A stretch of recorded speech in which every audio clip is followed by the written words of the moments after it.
자, 이제 성경 봉독하고 우리 말씀 듣도록 하겠습니다. 오늘 말씀은 에베소서 6장 1절로 4절 말씀입니다. 에베소서 6장 1절로 4절, 4절 말씀입니다. 오늘도 우리 한 절씩 교독하고요, 마지막 4절을 합독하도록 하겠습니다. 우리 하나님 말씀입니다. 다 같이 일어나서 함께 보도록 하겠습니다. 제가 먼저 1절 읽도록 하겠습니다. 자녀들아, 주 안에서 너희 부모에게 순종하라. 이것이 옳으니라. 내 아버지와 어머니를 공경하라. 이것은 약속이 있는 첫 계명이니 이로써 내가 잘되고 땅에서 장수하리라. 함께 읽습니다. 또 아비들아, 너희 자녀를 노엽게 하지 말고 오직 주의 교훈과 훈계로 양육하라. 아멘. 앉아주시기 바랍니다. 제가 잠깐 기도하겠습니다. 좋으신 아버지, 감사합니다. 주님께서 약속대로 오늘도 이 예배 자리에 불러주셔서 우리 사랑하는 성도님들과 함께하는 줄 믿습니다. 특별히 말씀의 은혜로 함께하여 주시고 말씀의 은혜로 이 시간 역사하여 주시옵소서. 부족하고 허물 많은 자 아버지 하나님께서 세우셨으니 종의 모든 죄와 거물은 가리시고 아버지 하나님의 영광만 드러내도록 인도하여 주시옵소서. 감사드리며 존귀하신 예수님의 이름으로 기도드립니다. 아멘. 아멘. 우리 다시 한번 인사 나눌까요? 사랑합니다. 축복합니다. 네, 사랑합니다. 축복합니다. 네, 오늘은 우리 이나가 함께 예배드리네요. 우리 이나도 사랑하고 축복합니다. 네. 자, 우리 오늘 말씀 이것이 옳으니라라는 제목인데요. 먼저 이 책 간단하게 소개를 드리면서 설교를 시작하려고 합니다. 이 책은 로버트 풀검이라는 상담 치료사로 꽤 유명하신 분이 오래전에 나온 책입니다. 책 제목이 이래요. 내가 정말 알아야 할 모든 것은 유치원에서 배웠다. 저 영어 제목도 그대로 똑같습니다. All I really need to know, I learned in kindergarten. 이렇게 되죠. 예전판은 이 책이었는데요. 저는 예전에 이 책으로 봤는데 최근에 30주년이나 됐대요. 그래서 심판이 나와서 저렇게 소개가 되었습니다. 이 책의 이 내용에 보면 이런 내용이 있습니다. 제가 천천히 읽어드릴게요. 들어보세요. 무엇이든 나누어 가져라. 공정하게 행동하라. 남을 때리지 마라. 사용한 물건은 제자리에 놓으라. 당신이 어지럽힌 것은 자신이 치우라. 내 것이 아니면 가져가지 말라. 다른 사람을 아프게 했다면 미안하다고 말하라. 음식을 먹기 전에는 손을 씻으라. 변기를 사용한 뒤에는 물을 내리라. 균형 잡힌 생활을 하라. 매일 공부도 하고 생각도 하고 그림도 하고 노래도 하고 춤도 추고 놀기도 하고 일도 하라. 마지막은 좀 어려울 것 같아요. 매일 이걸 하기는. 자, 근데 여기 언뜻 들려드린 내용들은 다 어떤 내용들입니까? 뭐 대학이나 중고등학교, 심지어는 초등학교 수준 아니고요. 아마도 유치원 수준에서 배울 수 있는 아주 기본적인 우리가 따라야 하는 덕목들입니다. 그래서 어쩌면 너무나도 당연하게 여겨지는 내용들이고요. 당연한 일들입니다. 우리가 당연히 해야 되는 일들이죠. 그런데 가만히 생각해 보면 사랑하는 여러분들, 이 덕목들 잘 지키고 계십니까? 아마도 쉽게 예스라고 답하기 어려울 수도 있습니다. 어릴 때에는 혹시나 어른이 되면 당연히 이 일들 정도는 어렵지 않게 할 거라고 생각했을 수도 있습니다. 그런데 막상 어른이 되고 나니 이렇게 유치원 수준에서 배웠던 것이 분명한 일들도 제대로 지키지 못한다는 것을 깨닫게 되죠. 어쩌면 우리가 오늘 부른 찬양처럼 말입니다. 내 삶에 너무나도 당연하다고 생각했던 것들 중에 당연한 것이 하나도 없는 것처럼, 그러니까 모든 것이 하나님의 말로 다 할 수 없는 하나님의 일하심, 그 하나님의 은혜라는 고백처럼 말입니다. 사실 오늘 본문 말씀이 그래요. 너무 당연한 이야기입니다. 받아들이는데 여러분들 아무런 문제가 없을 거예요. 자녀가 부모에게 순종하고 부모를 공경하라는 내용, 뭐 너무 당연하죠. 상식 중에 상식이죠. 유치원 수준 아닙니까? 뒤집어서 마찬가지죠. 부모가 자녀를 사랑하고 잘 양육하라는 것도 마찬가지입니다. 이걸요 굳이 설교까지 해야 되나 이런 생각이 들 수도 있을 정도로 너무 당연하고 상식적인 내용입니다. 물론 문제는 이걸 잘 지키느냐, 이게 문제이긴 하죠. 그게 쉽지는 않다는 건 맞습니다. 근데 행하는 것이 어려운 것도 문제이지만 사실 여러분들이 본문의 말씀을 읽으면서 여러분들이 너무나도 당연하게 느껴진다면 그것도 문제가 될 수 있어요. 왜냐하면 이 말씀을 쓰고 있는 사도 바울은 우리가 지금 받아들이는 것에 비하면 훨씬 더 진지하고 심각하게 이 내용을 썼을 것이기 때문입니다. 왜 그랬을까를 알고 나면 부모에게 순종하고 자녀를 사랑하는 것에 대한 여러분들의 실천도 조금은 진지해지지 않을까 싶습니다. 그리고 물론 더 깊이 나아가 우리의 영적인 눈을 다시 한번 크게 뜨게 해주는 그런 내용도 오늘 본문에 감추어져 있어요. 그래서 오늘도 그 감추어진 비밀까지도 드러내면서 여러분들에게 은혜가 되는 그런 시간이 되었으면 좋겠습니다.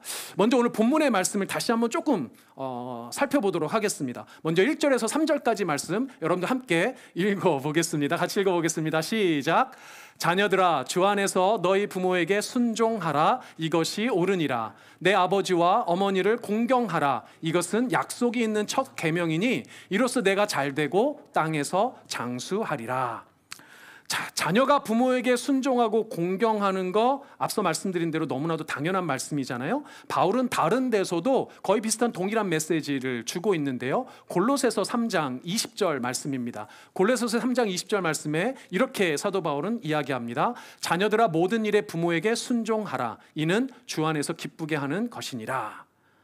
마찬가지로 부모에게 순종하라고 권면하는데 그것이 주님을 기쁘게 하는 일이라고 합니다. 그러니까 부모를 기쁘게 하는 게 아니라 우리의 주님 하나님을 기쁘게 하는 일이라고 말하는 거죠. 그런데 여기서 사실 사용된 순종하라라는 단어는요, 지난주 우리가 아내가 남편에게 순종하라 복종하라에서 쓰인 그 순종하라라는 단어라는 다른 단어예요. 번역은 똑같이 돼 있지만 헬라어가 다릅니다. 오늘 사용된 단어는 휘파쿠오라는 단어인데 원래 뜻이 뭐냐면요, 귀를 기울여 듣다, 듣고 대답하다, 이런 뜻이에요. 우리 왜 부모님들이 순종 잘하고 아주 착한 애들을 뭐라고 합니까? 말 잘 듣는 애. 맨날 사고 치는 애는 뭐라고 그럽니까? 말 안 듣는 애. 제가 어릴 때 기억이 나요. 어릴 때 이렇게 TV에 푹 빠지면 이렇게 푹 빠지다 어느 순간 갑자기 엄마 목소리가 막 들려요. 야, 이놈의 새끼야, TV 좀 꺼! 말 좀 들어! 대답해! 이런 거예요. 그러니까 이미 여러 차례 부른 거야. 근데 TV에 빠져갖고 앉는 거예요. 저놈이 TV를 부시든지 해야지 막 이러시잖아요. 그런 거예요. 말 잘 듣고 대답하는 거. 이게 자녀가 부모에게 순종하는 하나의 어떤 상징적인 표현이라는 거죠. 그렇게 보면 문화나 뭐 시대랑 상관없이 이 공통적인 요소가 아닌가 싶습니다. 어쨌든 그리고 나서 자녀들에게 뭐라고 권면합니까? 아버지와 어머니를 공경하라라고 말합니다. 여기서 공경은 말 그대로 존경하다, 공경하다라는 말 뜻인데 사실은 성경에서는 어떤 대상에게 제일 많이 쓰이냐면 하나님에게 쓰여요. 하나님을 존경하고 공경하고 경외하는 거죠. 그러니까 부모님을 공경하는 그 수준은 하나님을 공경하는 수준까지 이르는 겁니다. 여러분들이 부모님께 공경해야 되는 건 하나님을 믿는 사람이라면 하나님을 공경하듯이 부모님을 공경해야 되는 거죠. 그렇다면 왜 이렇게 부모님께 순종하고 공경해야 하는가? 골로새서에서는 주님을 기쁘게 하는 일이라고 했는데 오늘 에베소서에서는 조금 더 다른 이유를 대고 있습니다. 첫 번째 이유는 뭐냐면 이 부모를 공경하라는 것이 약속이 있는 첫 번째 계명이기 때문이에요. 여러분들 10계명을 보시면 총 10계명이니까 10가지 계명인데 두 부분으로 나뉜다고 말씀드렸습니다. 1에서 4계명까지는 하나님과의 관계에 있어서 하나님을 믿는 우리가, 그 다음에 5계명에서 10계명까지는 우리와 이웃 사이의 관계입니다. 그 두 번째 계명, 두 번째 부분 중에 첫째 계명, 사람과의 관계에서의 첫 번째 계명 5계명이 뭡니까? 부모를 공경하라예요. 그런데 그 부모를 공경하라는 메시지 이후에 10계명에 약속이 붙어 있는데 그 약속이 어떤 약속이냐면 이 땅에서 잘 되고 장수하는 겁니다. 이 땅에서 잘 되는 거예요. 영적인 의미로만 있는 것이 아니라 실제로 이 땅에서도 잘 되고 장수하고 성공하는 거예요. 그러니까 사랑하는 자녀 되신 여러분들, 이 말씀 믿으시고 부모님에게 순종하고 부모님의 말씀 잘 듣는 여러분들 되시길 바랍니다. 여러분들 성공하고 싶으면 그렇게 하세요. 이 땅에서 장수하고 이 땅에서 잘 되는 가장 좋은 길, 성경이 가르쳐주는 길은 부모님에게 순종하고 부모님의 말씀을 잘 듣는 겁니다. 근데 두 번째 이유는 조금 더 본질적이에요. 두 번째 이유는 조금 더 본질적인데 오늘 말씀에 나온 대로 이것이 옳기 때문입니다. 오늘 설교의 제목처럼 2절에 등장하는 것처럼 이것이 옳기 때문이에요. 그러니까 다른 이유가 필요가 없어요. 이것은 그냥 옳은 겁니다. 그냥 옳은 거예요. 사실 이 부분이 오늘 아주 중요해요.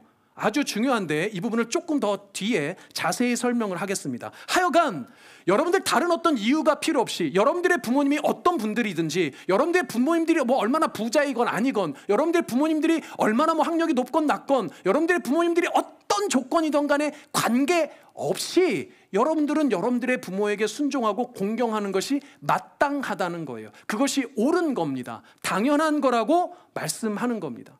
믿으시는 여러분들 되시길 바랍니다.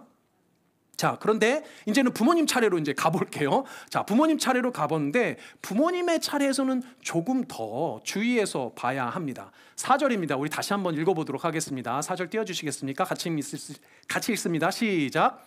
또 아비들아, 여러분들 읽습니다.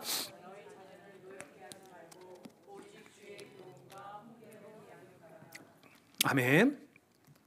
여기서 먼저 중요한 것은 자녀는요, 부모에게 모두 순종해야 합니다. 그렇죠? 그런데 자녀에 대한 거는 그런데 부모에 대한 거는 딱 넘어왔더니 뭐라고 되어 있습니까? 오직 아버지에게예요.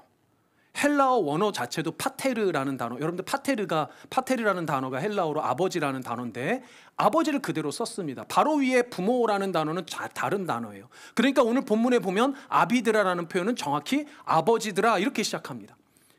그러면 여러분들 지난주 말씀을 상기해 보면 가정에는 영적인 질서가 있다라고 말씀드렸잖아요. 가정의 제사장으로 세운 남편, 아버지를 떠올리실 수 있을 거예요.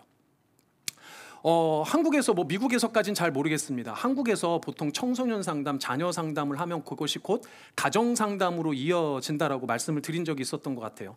아이들 문제가 생겨서 상담을 시작하면요, 보통은 가정으로 넘어가게 되고 부모님으로 넘어가는데 사실 패턴이 거의 정해져 있습니다. 패턴이 정해져 있어요. 이제 아이 상담을 받으러 이렇게 오면 부모님 중에 누가 와야 되잖아요. 부모님 중에 오면 거의 아버지가 혼자 오시는 경우는 없어요. 심지어는 같이 오시는 경우도 없습니다. 거의 대부분이 어머니께서 자녀를 데리고 옵니다. 그리고 나중에 아버지를 만나보면 대부분 자녀 문제는 누구에게 넘기고 있습니까? 어머니에게 넘기는 거예요. 아내에게 넘기는 겁니다. 뭘 넘기는 걸까요? 책임을 넘기는 거예요. 한국 남자들이 워낙 바깥일에 바쁘다 보니 자식 문제까지 신경 쓸 겨를이 없다라는 핑계를 할 수도 있지만 사실 이런 경우도 있거든요. 막상 자식이 잘 되면 뭐 대학 잘 가고 뭐 직장 잘 가면 아버지들 나가서 뭐라고 자랑합니까?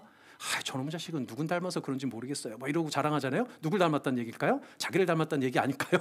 뭐 잘 모르겠습니다만 어쨌든 책임은 아내에게, 어머니에게 넘기고 공이 생기면 자기에게 돌리는 이런 분들도 어렵지 않게 볼 수가 있습니다. 그러나 사랑하는 여러분, 다시 한번 강조하지만 가정의 영적 질서, 아니 실질적인 질서에 있어서도 책임은 어디에서부터 시작된다?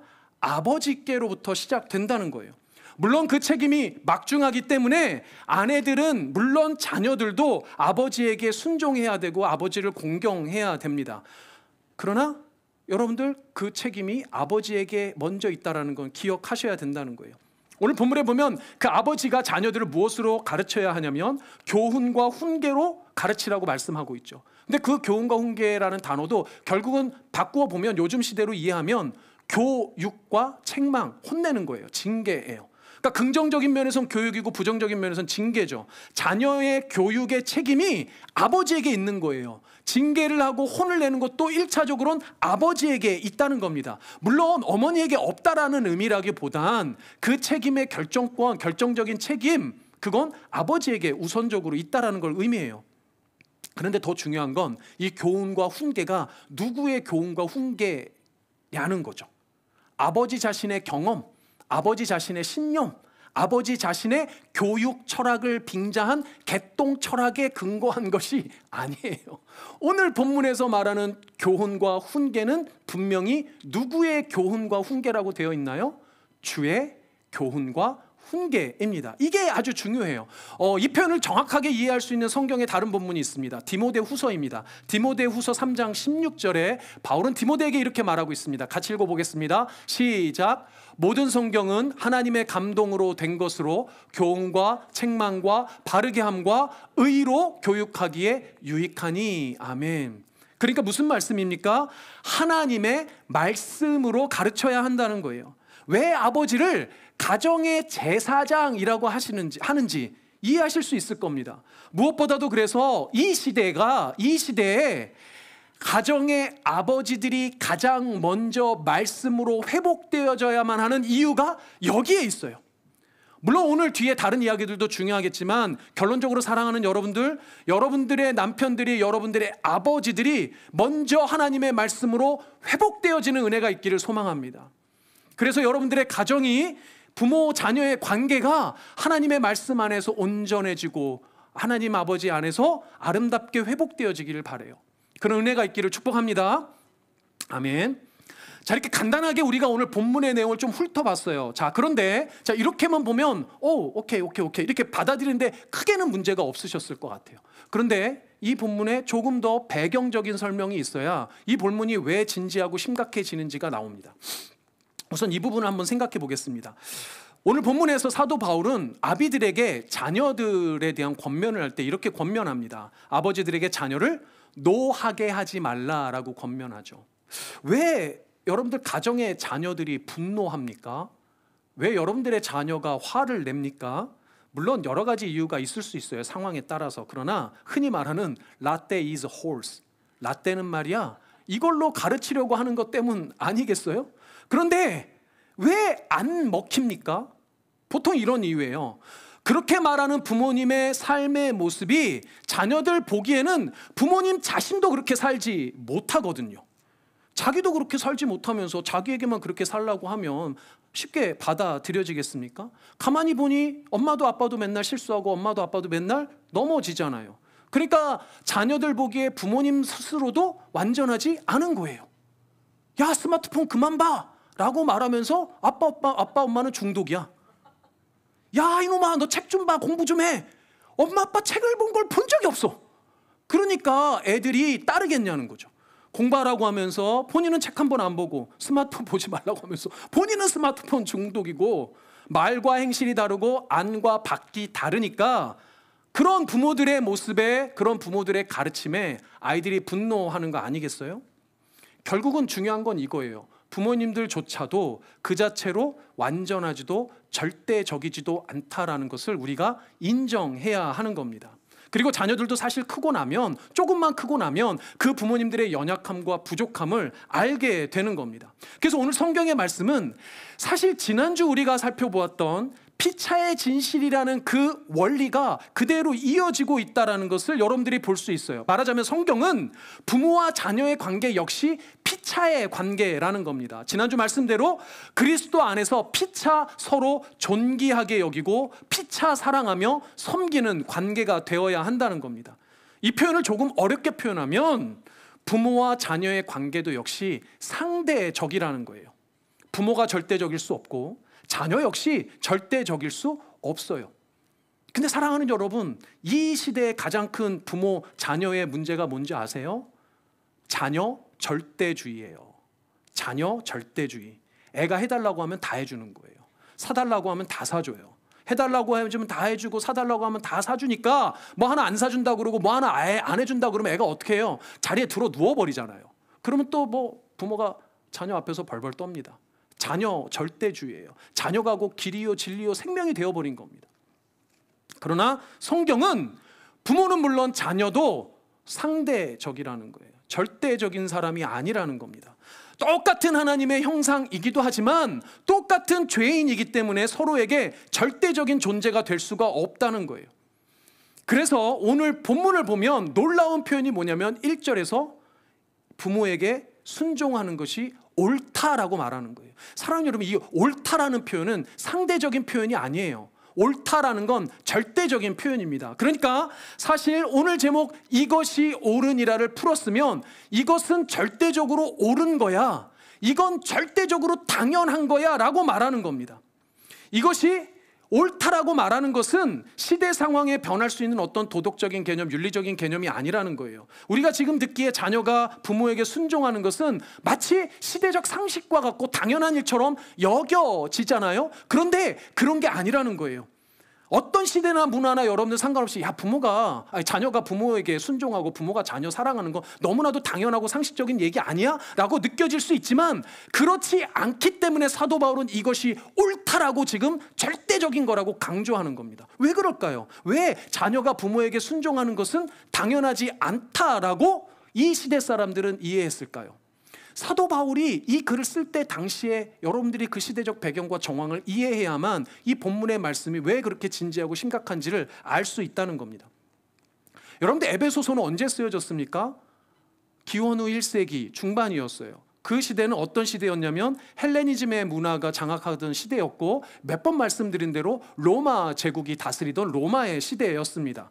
로마 시대의 가족 문화는요, 그런데 지금 우리가 생각하는 가족 문화와 좀 달랐어요. 지난주에 이미 말씀드린 대로 기본적으로 남자와 여자의 신분 차이가 너무도 분명했습니다. 쉽게 말하면 가정에서 아버지와 어머니는 동등한 신분, 동등한 사람이 아니었어요. 자녀를 보아도 마찬가지입니다. 아들과 딸은 분명하게 구분이 되었어요. 기본적으로 성년이 되지 못한 어린 아이들은 남자가 됐던 여자가 됐던 성인 남자와 같은 사람 대접을 받지 못했습니다. 특히 여자아이들은 거의 물건처럼 사고 파는 게 그렇게 이상하게 여겨지지 않았던 시대라는 거죠.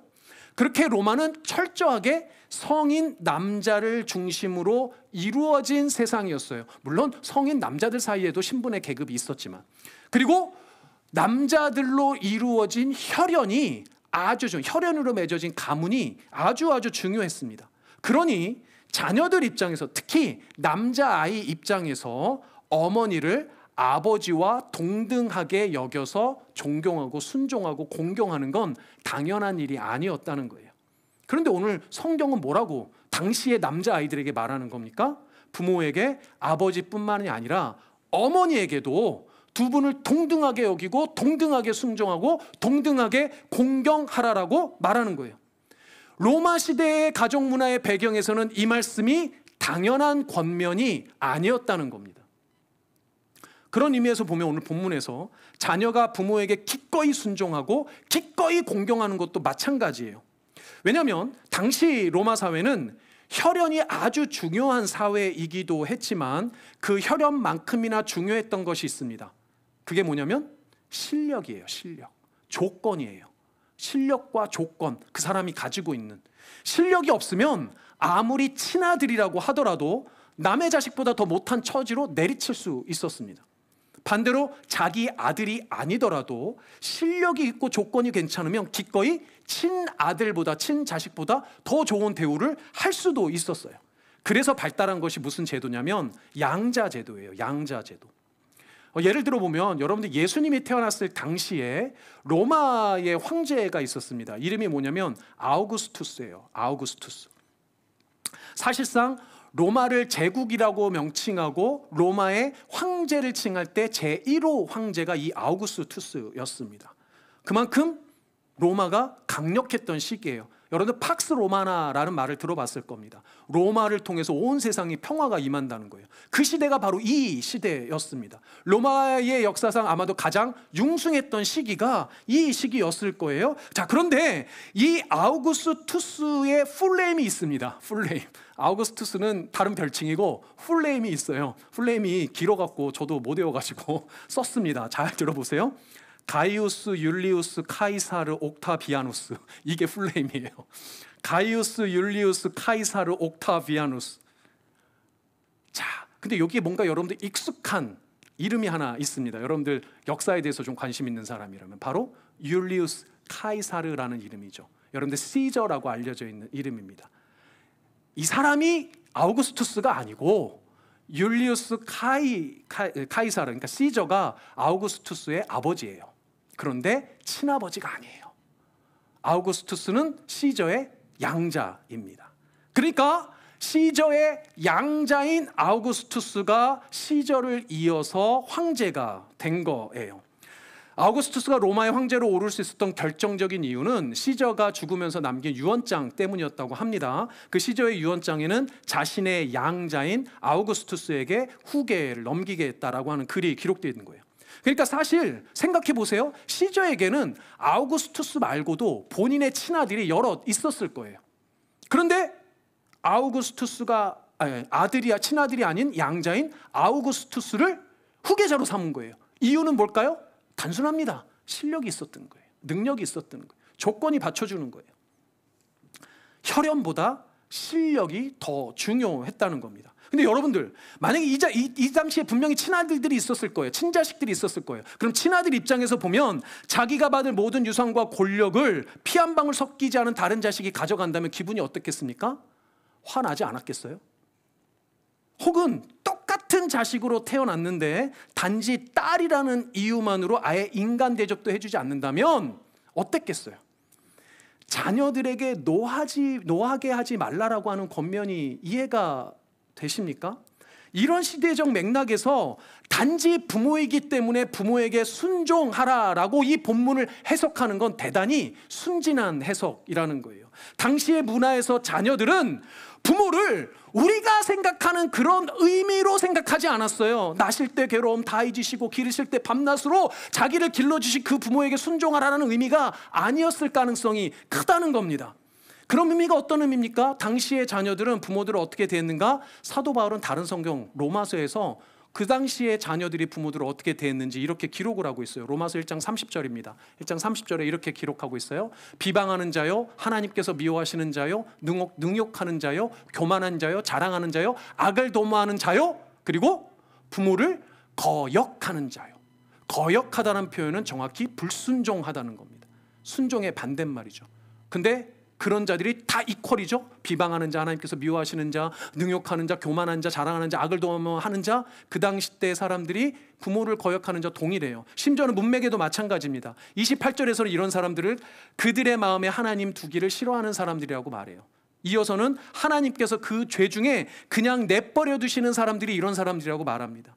뒤에 이어서 32절에는 심지어 이 같은 일을 행하는 자는 사형에 해당한다고 하나님께서 정하셨다라고 말합니다. 전후 문맥상 이 로마서 본문의 이 표현은 로마 시대를 살던 바울의 입장에서는 정확히 누구를 이야기하는 거냐면 이방인들, 즉 로마 사람들을 이야기해요. 당시 로마 시대의 배경에서 자녀들은 부모를 거역했다는 거예요. 자녀들이 부모를 불순종했다는 겁니다. 다른 말로 바꾸면 그 시대에는 자녀도 역시 부모를 실력으로 보던 시대예요. 이해되세요? 부모를 성공의 발판으로 보던 시대였어요. 여자인 어머니는 그런 의미에선 순종하고 공경할 이유가 없었던 시기였습니다. 결국 자녀가 부모를 거역하며 수단으로 보는 시대, 뒤집어 표현하면 부모가 자녀를 실력과 조건으로 보던 시대가 그 시대였다는 거예요. 그런데도 사도 바울은 당시의 자녀들에게 부모에게 아버지에게 아버지만큼 동일하게 어머니에게도 순종하라고 말하는 겁니다. 그것이 이 땅에서 성공하는 비결이라고 말하는 거예요. 그렇다면 당시의 자녀들이나 부모들에게 이 말씀이 당연한 말씀으로 들리지 않았을 거란 말이죠. 그렇다면 도대체 사도 바울은 어떤 근거로, 그런 시대 상황에서 어떤 근거로 자녀들에게 부모를 순종해라, 부모에게 공경하라라고 권면할 수 있었겠습니까? 반대로 어떻게 부모에게 자녀를 노엽게 하지 말고 사랑으로 품으라라고 권면할 수 있었겠어요? 우리 처음 보았던 풀검의 책에 보면 그 첫 번째 챕터를 시작하는 서문을 이렇게 쓰고 있습니다. 같이 읽어보겠습니다. 시작. 우리는 살면서 옳고 그름, 선과 악, 진실과 거짓의 문제에 부딪힌다. 그럴 때마다 아주 어린 시절 인간에 대한 기본적인 것을 세심하게 가르쳐주던 그 방으로 들어간다. 물론 이 책에서 저자가 의도하는 그 방은 물리적으로 아마 유치원을 의미할 거예요. 그런데 본질적인 의미는 우리 인간에 대한 기본적인 것, 본질적인 것, 오늘 우리 설교의 맥락으로 보면 절대적인 기준을 배웠던 바로 그것을 의미합니다. 그렇다면 그 절대적인 기준은 사도 바울에게 무엇이었을까요? 바로 말씀이에요. 성경의 말씀을 의미합니다. 사실 이 책을 쓴 풀검은 일반인들에게는 상담 심리학자로 치료사로 알려져 있지만 사실 목사이기도 합니다. 물론 우리 입장에서는 그 삼위일체를 부정한다든지 여러 의미에서 이단에 속한 유니테리언 계열의 목사이기는 합니다. 그러나 어쩌면 그가 의도한 그 방은 하나님의 말씀일지도 모르겠다라는 생각이 들었어요. 그래서 사실 오늘 본문을 이해하는데 여러분들에게 가장 중요한 부분은 이어지는 저의 두 가지 질문에 여러분들이 어떻게 답하느냐에 달려 있습니다. 첫 번째 질문은 이겁니다. 사랑하는 여러분들은 성경의 말씀이 참으로 살아계신 하나님의 말씀이라고 믿습니까? 사랑하는 여러분은 성경의 말씀이 우리가 이 땅을 살아가며 지켜야 할 절대적인 기준이라고 믿습니까? 어떤 사람의 생각, 어떤 시대나 문화의 배경이 되는 사상들, 나라와 상황에 따라 바뀌는 도덕이나 윤리, 그런 것이 아니고 이 모든 상대적 기준이 아니라 살아계신 하나님의 말씀이 절대적인 기준이니 말씀이 옳은 거예요. 사도 바울은 그것을 강조하는 겁니다. 시대나 상황, 도덕적 윤리 그런 거 아니야. 절대로 실패하지 않고 변하지도 않은 진리신 이 말씀이 옳은 거야. 그러니 이 말씀에 따라서 너희 자녀들은 부모를 순종하고 아버지 어머니를 공경하는 것이 옳은 거야 라고 말씀하는 거예요. 반대로 아버지들에게 그 성경의 말씀으로 자녀들을 노하게 하지 말고 그 자녀들을 가르치는 것이 옳다라고 말하는 겁니다. 하나님의 말씀, 이것이 옳은 거예요. 이것이 절대적인 기준이에요. 사랑하는 여러분들, 여러분들의 부모님들이 어떤 부모님들이든지 어떤 상황에 계시고 얼마나 학력이 높든 낮든 얼마나 돈이 많든 적든 얼마나 영어를 잘하든 못하든 여러분들 영어 못한다고 무시하지 마세요. 여러분들의 부모님들 그러실 수 있어요. 그러나 그런 모든 조건들과 상관없이 여러분들 부모님에게 순종하고 여러분들 부모님을 공경하셔야 해요. 왜요? 그것이 옳은 거예요. 여러분들의 자녀들이 공부를 얼마나 잘하건 못하건 말을 잘 듣건 말을 안 듣건 실력이 얼마나 되건 나중에 돈을 얼마나 잘 벌건 못 벌건 관계없어요. 여러분들의 자녀를 사랑하셔야 되고 여러분들의 자녀를 말씀으로 가르치셔야 돼요. 왜요? 그것이 옳아요. 자녀들을 사랑하고 아끼며 주의 말씀으로 가르치라. 부모를 사랑하고 부모에게 순종하라. 이것이 성경이 말하는 진리이며 이것이 옳은 겁니다. 이 말씀 믿고 부모에게 순종하는 자녀된 여러분들 되시기를, 자녀들을 말씀으로 양육하시는 그런 부모님들 되시기를 축복합니다. 아멘. 말씀을 맺겠습니다. 오늘 본문에 등장하는 부모 자녀의 관계는 사실 성경에서 지난주 다뤘던 남편과 아내의 관계만큼 자주 등장하는 어떤 비유적인 이야기이기도 합니다. 특히 아버지이신 하나님과 아들이신 예수님의 관계를 그렇게 성경은 그리고 있잖아요. 그런데 사도 바울은 로마서 8장에서 구원받은 우리를 하나님께서 양자로 부르셨다라고 말씀하고 있어요. 즉 하나님이 우리를 양자로 받으셨기에 우리가 하나님을 아버지라고 부를 수 있는 겁니다. 그런데 우리를 양자로 들이시기 위해서 하나님이 반드시 하셔야 했던 일이 있어요. 그게 뭐냐면 바로 자신의 친아들인 예수를 십자가에 보내신 일입니다. 우리를 양자로 삼으시기 위해서 친아들을 죽이신 하나님 아버지. 여러분들 이해가 되세요? 실력도 안 되고 아무런 자격도 없는 나를 위해서 친아들을 죽이신 아버지. 아무런 실력, 아무런 자격, 아무런 조건도 없는 나를 위해서 그 친아들의 지위를 기꺼이 버리고 이 땅에 오셔서 기꺼이 십자가 위에서 죽으신 예수님. 도대체 하나님은, 도대체 예수님은 왜 그러셨을까요? 풀검은 그 책 서문의 마지막 부분에 이렇게 말을 하고 있습니다. 금붕어와 햄스터와 흰 쥐와 스티로폼 컵 속의 작은 씨앗마저 모두 죽는다. 우리도 마찬가지다. 그리고 마지막으로 이렇게 씁니다. 그러나 같이 읽어볼까요? 사랑은 죽음보다 강하다. 이게 맞는 것 같아요. 이유는 하나입니다. 하나님이 여러분들을 사랑하시기 때문이에요. 요한복음 3장 16절의 말씀처럼 여러분들을 사랑하셔서 여러분들의 죽음을 그냥 보실 수가 없어서 여러분들을 살리기 위해 그렇게 하신 겁니다. 여러분들이 어떤 사람이든지 여러분들이 어떤 능력과 실력과 어떤 조건을 가지고 있든지 전혀 관계없이 하나님은 여러분들을 사랑하세요. 이것이 절대적으로 옳은 성경의 말씀입니다. 그러니 여러분들의 자녀를 사랑하시고 여러분들의 부모에게 순종하는 건 절대적으로 옳은 성경의 말씀대로인 겁니다. 이 말씀 믿으시고 사랑으로 여러분들 섬기시며 그렇게 사랑받는 존재임을 확신하시는 여러분들 되시기를 주님의 이름으로 축복합니다. 아멘. 그래서 이제 우리 찬양할 텐데요. 당신은 사랑받기 위해 라는 이 찬양을 할 겁니다. 이 찬양 하시면서 하나님이 사랑하시는 당신이 그 자체만으로 얼마나 소중한 존재인지 깨달으시는, 확신하시는 그런 시간 되었으면 좋겠습니다. 우리 함께 찬양할까요? 당신은 사랑받기 위해, 당신은 사랑받기 위해 태어난 사람, 당신의 삶 속에서 그 사랑 받고 있지요. 당신은 사랑받기 위해 태어난 사람, 당신의 삶 속에서 그 사랑 받고 태초부터 시작된, 태초부터 시작된 하나님의 사랑은 우리의 만남을 통해 열매를 맺고,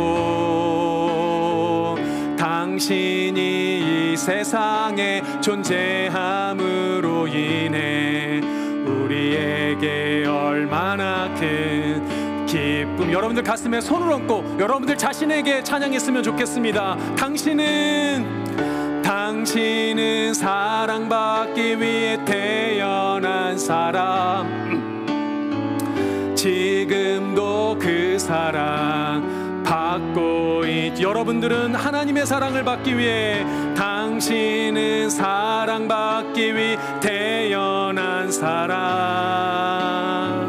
지금도 그 사랑 받고, 우리 주변 사람들에게 여러분은 당신도 마찬가지입니다.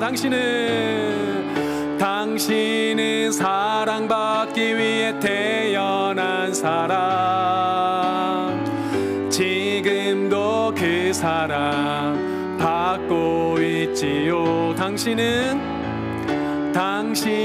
사랑받기 위해 태어난 사람, 지금도 그 사랑 받고 있지요. 아멘.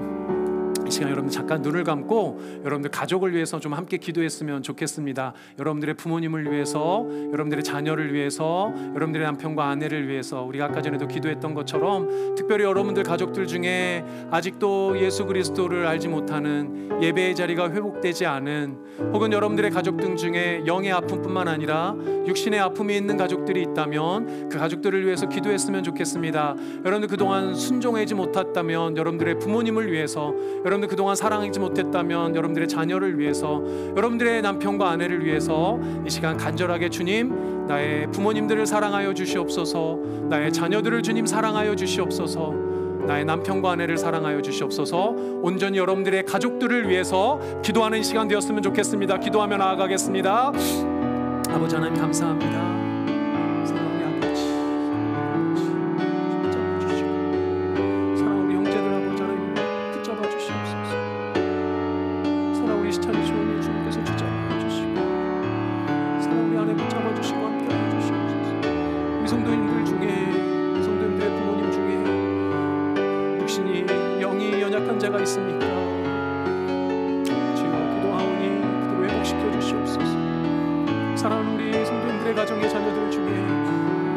예배의 자리에 나오지 못하고 있는 자녀들이 있습니까?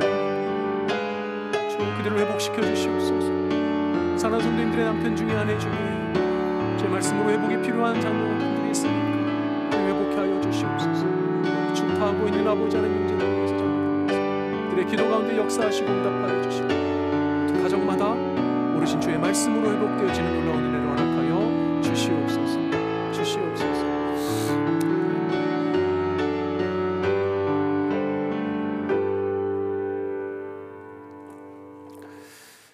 자녀들아, 주 안에서 너희 부모에게 순종하라.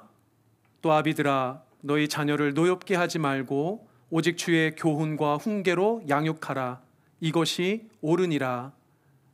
참 좋으신 우리 아버지, 오늘도 귀한 예배의 자리에 함께 하시고 주의 말씀으로 우리의 마음 가운데 울려주시니 감사합니다. 아버지 하나님, 주님이 우리를 사랑하셨기에 우리를 자녀로 불러주시고 기꺼이 주님의 귀한 친아들 예수 그리스도마저 십자가에 내어주신 줄 믿습니다. 죽음 가운데 사망 가운데 우리를 내버려 두지 아니하시고 놀라운 그 영원한 생명의 자리에 아들 예수까지 보내시며 구원하신 그 은혜에 감사합니다. 아버지 하나님 앞에 온전히 다시 한번 엎드려 경배하고 예배한 우리 사랑하는 성도님들, 그 하나님의 사랑을 깨닫고 얼마나 축복받는 존재인지 소중한 존재인지를 깨닫는 귀하고 복된 우리 성도님들 되실 수 있도록 주님께서 역사하시고 함께하여 주시옵소서. 간절히 기도하옵기는 우리 사랑하는 성도님들의 가정을 위해서 기도합니다. 아버지 하나님, 성도님들의 가정 중에, 부모님들 중에 육신의 영혼의 연약함으로 신음하는 부모님들이 계십니까? 아버지 하나님이시여, 그들의 영혼 가운데 육신 가운데 찾아주셔서 예배의 자리가 회복되게 하여 주시옵소서. 육신의 질병이 회복되게 하여 주시옵소서.